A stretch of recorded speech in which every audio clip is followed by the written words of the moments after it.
কামুক কাজের স্বভাবে ফের ফাঁসল ট্রাম্প। আমেরিকান প্রেসিডেন্ট ডোনাল্ড ট্রাম্পকে ঘিরে বিতর্ক যেন কোনোভাবেই শেষ হচ্ছে না। ব্যবসা, নির্বাচন, ব্যক্তিগত জীবন, গত এক দশকে একের পর এক আইনি এবং রাজনৈতিক ঝড়ের কেন্দ্রে থেকেছেন তিনি।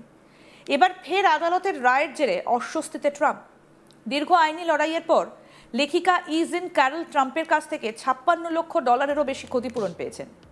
এই অর্থের মধ্যে রয়েছে জুরি বোর্ড নির্ধারিত $50 লক্ষ এবং তার সঙ্গে যুক্ত সুদ। আদালতে জুরি আগেই ট্রাম্পকে কামুক কাজের অভিযোগে দায়ী এবং পরে সেই অভিযোগ অস্বীকার করে ক্যারলের মানহানি করার জন্য দায়ী বলে রায় দিয়েছিল। সম্প্রতি আমেরিকার সুপ্রিম কোর্ট সেই রায় বহাল রাখায় এতদিন এসক্রো অ্যাকাউন্টে আটকে থাকা অর্থ অবশেষে ক্যারলের হাতে পৌঁছেছে।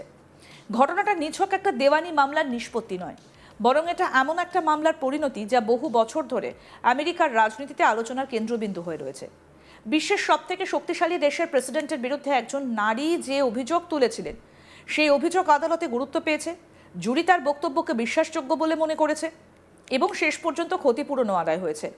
ফলে ট্রাম্পকে ঘিরে নৈতিকতা, জবাবদিহি এবং আইনের শাসন নিয়ে বিতর্ক আবার তীব্র হয়েছে।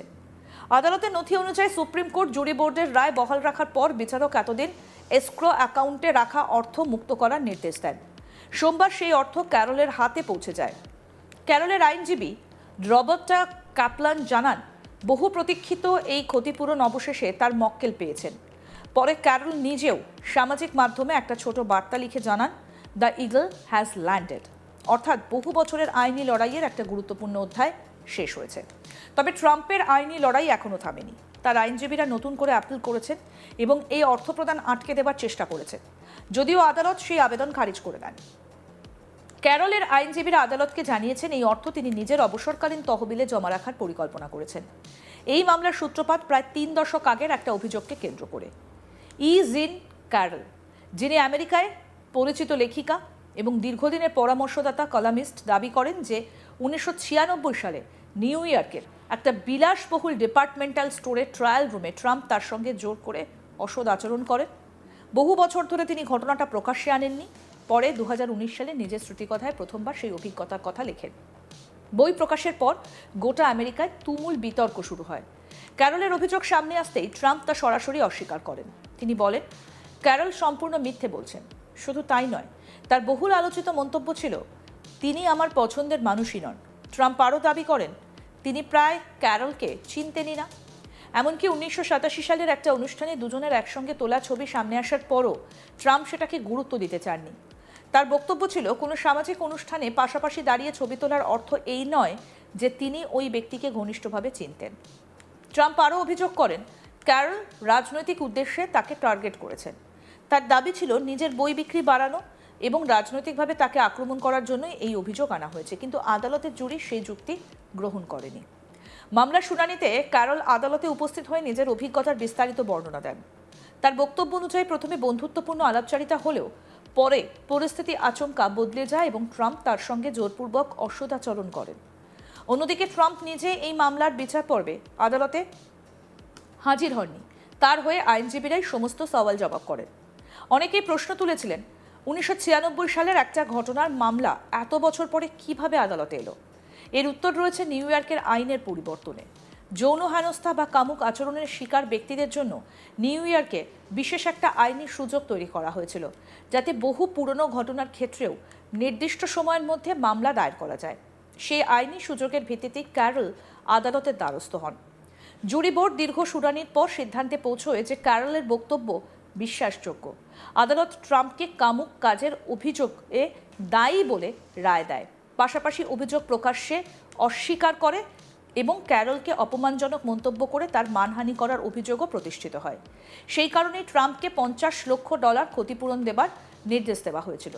পরে সুদের অর্থ যোগ হয়ে সেই অঙ্ক $56 লক্ষ বেশি হয়েছে। কিন্তু এটাই ট্রাম্পের বিরুদ্ধে ক্যারলের একমাত্র মামলা নয়। পৃথক আরেকটা মানহানির মামলায় ম্যানহাটনের একটা জুরি ট্রাম্পকে প্রায় $8.30 লক্ষ ক্ষতিপূরণ দেবার নির্দেশ দেয়। সেই মামলাতেও ট্রাম্প অ্যাপিল করেছেন। ফলে ক্যারল এবং ট্রাম্পের আইনি লড়াই এখনও পুরোপুরি শেষ হয়ে যায়নি।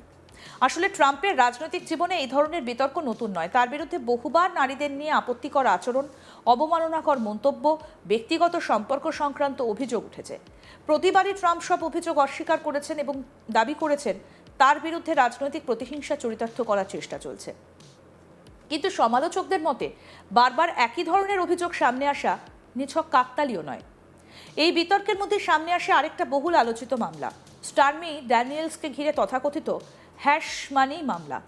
এই মামলাটা আমেরিকার রাজনৈতিক ইতিহাসে নজিরবিহীন হয়ে রয়েছে, কারণ এই প্রথম কোনো সাবেক এবং পরে পুনর্নির্বাচিত প্রেসিডেন্টকে ফৌজদারি মামলায় দোষী সাব্যস্ত করা হয়।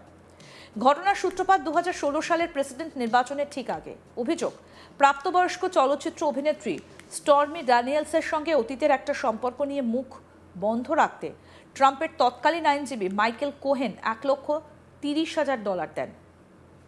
পরে ট্রাম্প সেই অর্থ কিস্তিতে ফেরত দেন, কিন্তু অভিযোগ ওঠে ওই অর্থ ফেরতের হিসেব ট্রাম্প অর্গানাইজেশনের নথিতে আইনি পরিষেবার খরচ হিসেবে দেখানো হয়েছিল।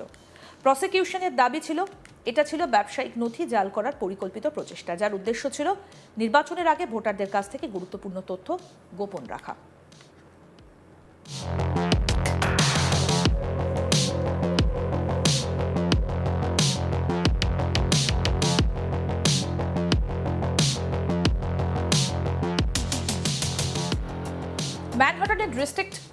ম্যানহাটনের ডিস্ট্রিক্ট অ্যাটর্নি অ্যালভিন ব্র্যাগের নেতৃত্বে এই মামলার বিচার হয়।